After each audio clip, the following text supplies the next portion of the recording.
TRS అధినేత కేసీఆర్ అలా బయటకు వచ్చి ఒక్క ప్రెస్ మీట్ పెట్టగానే కాంగ్రెస్ సర్కార్ ఉక్కిరిబిక్కిరి అవుతుంది. సీఎం రేవంత్ సహా మంత్రివర్గంలో వణుకు మొదలైంది. కేసీఆర్ లేవనెత్తిన అంశాలు, సంధించిన ప్రశ్నలపై చర్చించేందుకు సీఎం రేవంత్ ఇవాళ మంత్రులతో భేటీ కానున్నారు. కేసీఆర్ వ్యాఖ్యలతో ఇటు సర్కార్లో అటు రేవంత్ లో ఎంత అలజడి మొదలైందో దీని పడితే అర్థం చేసుకోవచ్చు. కేసీఆర్ ప్రెస్ మీట్ అయిపోగానే CM Revanth Reddy chit chat నిర్వహిస్తే మంత్రి ఉత్తమ్ కుమార్ రెడ్డి ఏకంగా ప్రెస్ మీట్ పెట్టి బుకాయించే ప్రయత్నం చేశారు. పాలమూరుకు జరుగుతున్న అన్యాయంపై కేసీఆర్ అడిగిన ప్రశ్నలకు భయపడిన సర్కార్ దాన్ని సరిదిద్దుకునే ప్రయత్నం మొదలుపెట్టింది. వెంటనే పాలమూరుకు మంత్రులు క్యూ కట్టారు. మేకలు, గొర్రెల నట్టల నివారణ మందు పంపిణీకి ఏకంగా 5 మంత్రులను పంపుతున్నాడు సీఎం రేవంత్.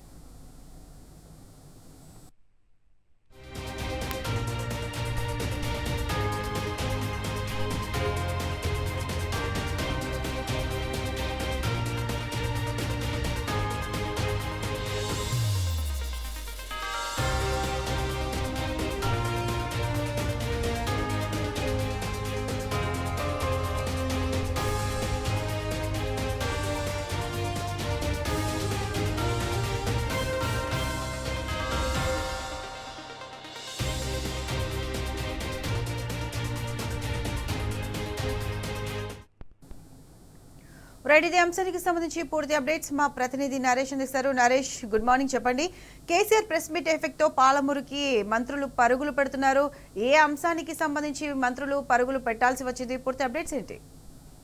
ప్రత్యూష, పాలమూరు జిల్లాకు సంబంధించి ఇవాళ 5 మంత్రులు రానున్నారు. బీఆర్ఎస్ అధినేత మాజీ సీఎం కేసీఆర్ ప్రెస్ మీట్ పెట్టడంతో కాంగ్రెస్ ప్రభుత్వంలో వణుకు మొదలైంది. కేసీఆర్ లేవనెత్తినటువంటి ప్రశ్నలకు సమాధానం లేక ప్రభుత్వం ఉక్కిరిబిక్కిరి అవుతుంది. ఇప్పటికే సీఎం రేవంత్ రెడ్డి ఈ అంశం మీద చిట్ చాట్ నిర్వహించారు. మంత్రి ఉత్తమ్ కుమార్ రెడ్డి ప్రెస్ మీట్ నిర్వహించారు. పాలమూరు జిల్లాకు కాంగ్రెస్ చేసినటువంటి అన్యాయాలను కేసీఆర్ లేవనెత్తారు. ఈ అంశాలకు సంబంధించి ప్రభుత్వం దగ్గర సమాధానం లేదు. ప్రభుత్వము గత 2 ఏళ్లుగా కూడా పాలమూరు జిల్లాలో ఏ ఒక్క ప్రాజెక్టుకు కూడా నిధులు ఖర్చు చేయలేదు. ఇప్పటికే 90% పూర్తి ప్రాజెక్టు కూడా నిధులు కేటాయించలేదు, పనులు చేపట్టడం లేదు. పూర్తిగా అన్ని పనులు కూడా పెండింగ్ లో పెట్టింది. మాజీ సీఎం కేసీఆర్ ప్రెస్ మీట్ పెట్టి ప్రభుత్వాన్ని నిలదీశారు. 2 ఏళ్ల కాలంలో కాంగ్రెస్ ప్రభుత్వం పాలమూరుకు చేసినటువంటి అన్యాయం కావచ్చు, ఉమ్మడి రాష్ట్రంలో 10 ఏళ్ల పాటు కాంగ్రెస్ పాలమూరు జిల్లాకు చేసినటువంటి అన్యాయానికి సంబంధించి మాజీ సీఎం కేసీఆర్ వివరించారు. ఈ వివరణలతో పాటు గత 2 ఏళ్లుగా ప్రభుత్వం చేసినటువంటి అన్యాయానికి సంబంధించి అనేక అంశాలను ప్రస్తావించడంతో ప్రభుత్వం దగ్గర వాటికి సమాధానం లేదు. ముఖ్యంగా డిపిఆర్ కు సంబంధించి పాలమూరు రంగారెడ్డి ప్రాజెక్టు పాలమూరుకు జీవనాడిగా ఉంది. ఆ ప్రాజెక్టు డిపిఆర్ ని కేంద్ర ప్రభుత్వం వెనక్కి పంపితే ఈ ప్రభుత్వము కనీసం దాని గురించి అఖిలపక్షం భేటీ గాని, ఢిల్లీలో ఉన్నటువంటి పెద్దలతోని మాట్లాడడం కానీ ఎటువంటి ప్రయత్నం కూడా చేయలేదు. కిమ్మనకుండా ప్రభుత్వం ఉండడంతో కేసీఆర్ జంగ్ సైరన్ మోగించారు. ఈ అంశాలను లేవనెత్తి ప్రజాక్షేత్రంలో కాంగ్రెస్ ప్రభుత్వాన్ని మాజీ సీఎం కేసీఆర్ దోషిగా నిలబెట్టడంతో ప్రభుత్వం అంతా ఉలిక్కిపడింది.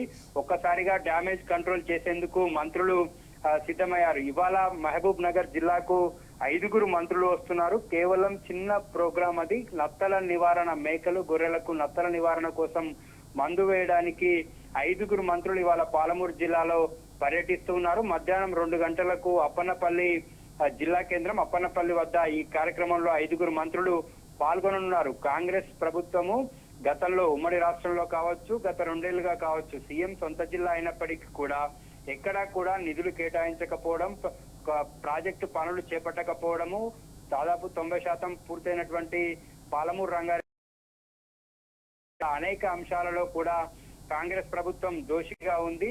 ఈ సీఎం సొంత జిల్లా చెప్తున్నప్పటికీ కూడా ఇక్కడి ప్రజలకు నీళ్లు ఇవ్వడానికి ప్రభుత్వం ఎటువంటి చర్యలు కూడా ఉమ్మడి రాష్ట్రంలో కూడా కల్వకుర్తి, భీమా, నెట్టెంపాడు, కోయిల్ సాగర్ వంటి ప్రాజెక్టులన్నిటిని కూడా పెండింగ్ ప్రాజెక్టులుగా మిగిల్చింది కాంగ్రెస్ సర్కార్. దాని తర్వాత 2014 తర్వాత బీఆర్ఎస్ ప్రభుత్వ హయాంలో దాదాపుగా 6.5 లక్షల ఎకరాలకు పాలమూరు జిల్లాలో సాగునీరు అందించిన తర్వాత ఇప్పటి వరకు 2 ఏళ్ల కాలంలో అన్ని పనులను పెండింగ్ పెట్టడము, పెండింగ్ పెట్టడంతో కొత్తగా ఆయకట్టుకు 1 ఎకరా కూడా నీరు ఇవ్వకపోవడం, పైగా బీఆర్ఎస్ హయాంలో దాదాపు 90% పనులు పూర్తయినటువంటి పాలమూరు రంగారెడ్డి ప్రాజెక్టు పనులను పూర్తిగా పెండింగ్ పెట్టడం వంటి అనేక చర్యలకు ఈ కాంగ్రెస్ ప్రభుత్వము పాల్పడింది. దీంతో ఈ అన్యాయాన్ని ఎండగట్టాలని చెప్పి మాజీ సీఎం కేసీఆర్ ఈ ప్రభుత్వం మీద యుద్ధం ప్రకటించారు. పాలమూరు జిల్లాకు జరుగుతున్నటువంటి అన్యాయానికి సంబంధించి గలమెత్తారు. ప్రభుత్వాన్ని ప్రజాక్షేత్రంలో దోషిగా నిలబెట్టారు. అనేక ప్రశ్నలను సంధించారు. జరిగినటువంటి అన్యాయాన్ని కూలంకషంగా వివరించారు. ఈ నేపథ్యంలోనే ప్రభుత్వం డ్యామేజ్ కంట్రోల్లో భాగంగానే ఇవాళ 5 మంత్రులు జిల్లాలో పర్యటిస్తూ ఉన్నారు. జిల్లాకు జరిగినటువంటి అన్యాయంపై ఈ మంత్రుల పర్యటనలో వారంతా కూడా సమాధానం చెప్పాలని జిల్లా ప్రజలు డిమాండ్ చేస్తూ ఉన్నారు. ఎందుకు 45 టీఎంసీలకు ఒప్పుకోవాల్సి వచ్చింది? పాలమూరు రంగారెడ్డి ప్రాజెక్టుకు సంబంధించి పెద్ద మోటార్లు దేశంలోనే ఎక్కడా లేనటువంటి పంపులను ఏర్పాటు చేసి ఆ పాలమూరు జిల్లాకు నీళ్లు తాగునీళ్ల కొరత లేకుండా చూడాలని అప్పటి బీఆర్ఎస్ ప్రభుత్వము ఆ ప్రాజెక్ట్ ని డిజైన్ చేసింది. 2 ఏళ్లుగా ఎందుకు పెండింగ్ పెట్టాల్సి వచ్చింది అనేటటువంటి అంశానికి సంబంధించి కూడా మంత్రులు సమాధానం చెప్పాలని జిల్లా ప్రజలు డిమాండ్ చేస్తూ ఉన్నారు.